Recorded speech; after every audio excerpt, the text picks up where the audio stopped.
কোনো এক সময় একটি কাক একটি মাংসের টুকরো সংগ্রহ করেছিল। মাংসের টুকরোটি সে মনের আনন্দে খাওয়ার জন্য একটি নিরিবিলি স্থান খুঁজতে লাগলো। কাকটি সেই মাংসের টুকরোটি নিয়ে একটি নির্জন স্থানে এসে পৌঁছলো। কাকটি যে গাছের ডালে এসে বসেছিল তার একটু দূরে ঝোপের ভিতরে একটি ধূর্ত শেয়াল ছিল। ধূর্ত শিয়ালটির নজরে পড়ল সেই কাক এবং তার মুখের মাংসের টুকরোটি। মাংসের টুকরোটি দেখে শিয়াল মনে মনে ভাবতে লাগলো, যে কোনো প্রকারেই হোক কাকের মুখ থেকে ওই মাংসের টুকরোটি আমাকে ছিনিয়ে নিতে হবে।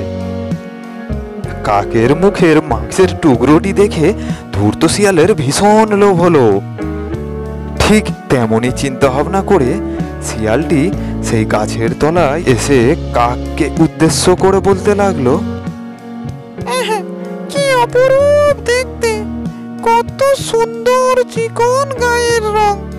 না জানি ওপরওয়ালা কত ভালোবেসে এই পাখিটিকে বানিয়েছে।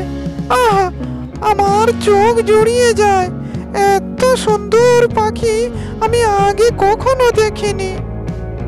চেহারা যদি এত সুন্দর হয়, কণ্ঠস্বর না জানি আরো কত মধুর হবে। ওহে পাখি, তুমি যদি দয়া করে আমাকে একটু গান শোনাও, তাহলে আমার জীবনটা ধন্য হয়ে যায়। ধূর্ত শিয়ালের মতলব কাক বুঝতে পেরেছিল, তাই সে কোনো সাড়া শব্দ না করে চুপচাপ গাছের ডালে বসে রইল।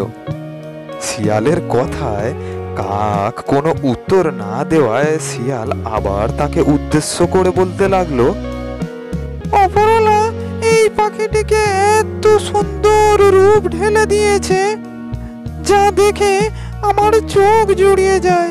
কিন্তু অপরওয়ালা এই পাখিটাকে কি বোবা করে বানালো নাকি? পাখিটি তো কথাই যে বলতে পারছে না। ও বন্ধু, তুমি কি বোবা, না কথাও বলতে পারো? শিয়ালের এই কথায় কাকটি একটু বিরক্ত বোধ করলো। তখন সে মুখে ধরে থাকা মাংসের টুকরোটিকে সাবধানে পায়ের মধ্যে রেখে চেপে ধরলো।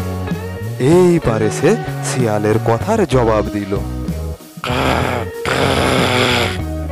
ও শিয়াল পণ্ডিত, ও শিয়াল পণ্ডিত, ধূর্ত শিয়াল, তুমি কি গান শুনতে চাও বলো, আমি তোমাকে সেই গানই শোনাবো।